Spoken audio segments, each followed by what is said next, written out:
Bapak Ibu dan saudaraku yang saya kasihi dalam Kristus Yesus, kiranya Tuhan memberkati saudaraku semuanya. Di Minggu Pentakosta, perayaan kedua hari ini, kita disapa oleh firman Tuhan melalui kitab Roma pasal 8 ayat 1 sampai ayat 8, saudaraku. Namun tidak semuanya saya akan bacakan, tetapi saya hanya membacakan satu ayat dari nas khotbah kita itu. Di sana dikatakan, saudaraku, Roh yang memberi hidup telah memerdekakan kamu dalam Kristus dan hukum dosa dan hukum maut. Sekali lagi, saudaraku, bahwa Roh yang memberi hidup telah memerdekakan kamu di dalam Kristus dari hukum dosa dan hukum maut. Demikian, saudaraku, pembacaan firman Tuhan. Tentu semua kita mendambakan hidup merdeka. Semua kita mencita-citakan bagaimana supaya hidup kita mengalami kebebasan, kemerdekaan. Karena tanpa kemerdekaan, saudara, masa depan kita tidak ada. Dan masa depan itu sudah dan disampaikan oleh Tuhan kepada kita. Paulus, saudaraku, melalui nas khotbah kita ini melihat manusia itu hidup di dalam dua sumbu. Sumbu yang pertama adalah manusia hidup di dalam daging, dan manusia hidup di dalam roh. Manusia yang hidup di dalam daging, yang terdiri dari darah, dari daging, dari keinginan. Itu jelas bagi Rasul Paulus adalah sesuatu materi yang hidup di dalam keberdosaan. Dia lemah, dia rapuh, dia mudah pecah. Sehingga ketika manusia hidup di dalam daging, yang diperankan adalah sesuai dengan keinginan. Perbuatan-perbuatan yang dilakukan, karya kerja yang dilakukan sesuai dengan keinginan daging. Saudaraku, bagi Rasul Paulus, barang siapa yang hidup di dalam daging, dia berada di dalam kekuasaan hukum Taurat. Dia berada di dalam lingkaran hidup menurut kuasa-kuasa kedagingan itu sendiri. Dan tidak ada tempat di dalam kerajaan sorga untuk hidup di dalam daging, saudaraku. Itulah sebabnya Rasul Paulus mengatakan di hari kedua Pentakosta ini, supaya kita bisa keluar dari perbudakan, dari kekuasaan daging. Tidak ada yang bisa kita perankan selain daripada menerima roh. Roh itulah yang memerdekakan kita. Roh itulah yang membebaskan kita. Karena bagi Rasul Paulus, saudaraku, perbuatan daging dan perbuatan roh itu sangat jauh beda. Kalau Galatia 5 itu mengarah kepada perbuatan di dalam roh, yaitu buah-buah roh itu, saudaraku. Apa itu buah-buah roh? Sesungguhnya inilah yang menjadi perbuatan kita sebagai orang yang hidup di dalam roh. Di mana ada kelemah lembutan, di mana ada damai sejahtera, di sana ada hidup kemurahan hati, di sana ada kebenaran, di sana ada cinta kasih, di sana ada penguasaan diri. Itu hidup di dalam roh itu, saudaraku.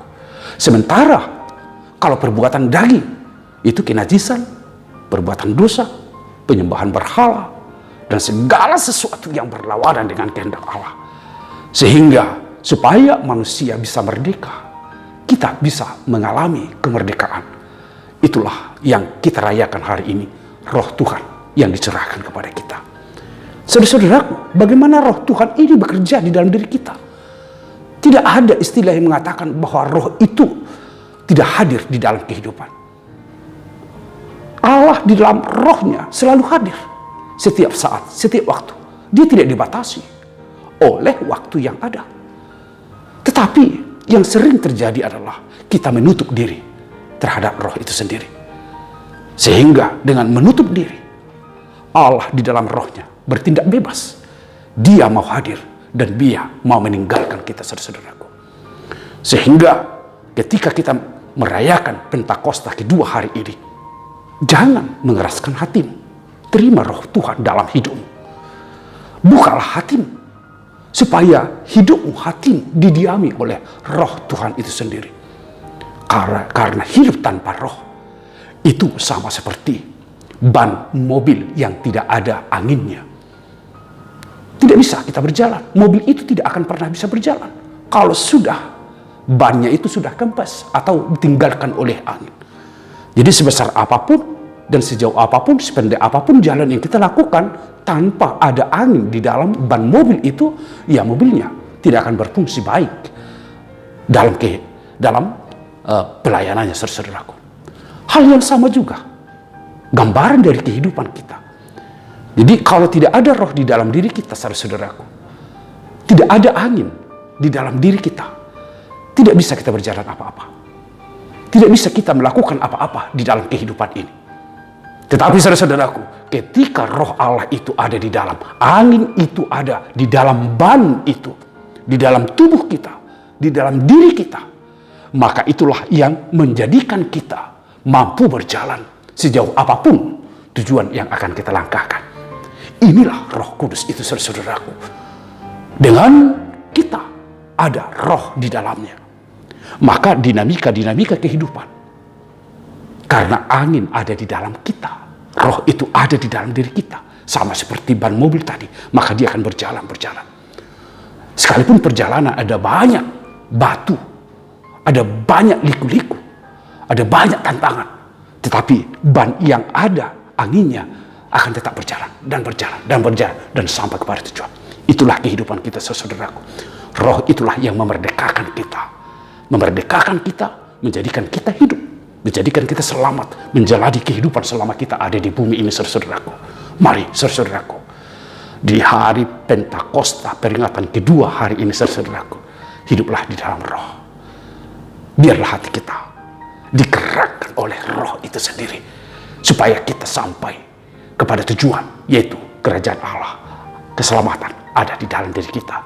Selamat Pentakosta bagi kita, saudaraku. Tuhan memberkatimu. Amin. Kami bersyukur, ya Allah, di dalam roh-Mu kami mengalami kemerdekaan. Kami mengalami keselamatan.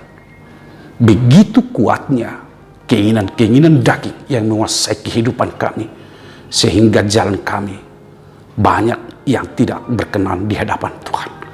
Namun kami mengucap syukur, Tuhan tidak membiarkan kami hidup di dalam kegelapan, kematian itu.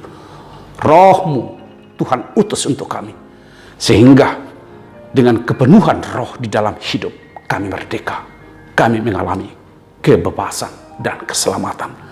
Biarlah hati kami terbuka untuk Tuhan diami di dalam roh-Mu. Dengan roh-Mu Tuhan, gereja ini akan berjalan, kehidupan setiap orang percaya akan berjalan. Sekalipun dinamika ada banyak kami hadapi, ada banyak batu dan kerikil-kerikil kecil yang kami hadapi, tetapi itu akan kami lewati di dalam kemenangan bersama roh-Mu. Berkatilah umat-Mu ini, berkatilah gereja-Mu ini dalam menghadapi seluruh dinamika kehidupan. Apakah kami sehat, apakah kami sakit, apakah kami beruntung atau rugi, apakah kami bekerja atau pengangguran, apakah kami berhasil atau gagal. Ya Tuhan, dengan roh-Mu ini akan kami menangkan. Terpujilah nama-Mu dalam Yesus Kristus. Amin. Tuhan memberkati engkau dan melindungi engkau. Tuhan menyinari engkau dengan wajah-Nya dan memberi engkau kasih karunia. Tuhan menampakkan wajah-Nya kepadamu dan memberi engkau damai sejahtera. Amin. Selamat Pentakosta kedua, saudara-saudaraku. Tuhan memberkati kita semua.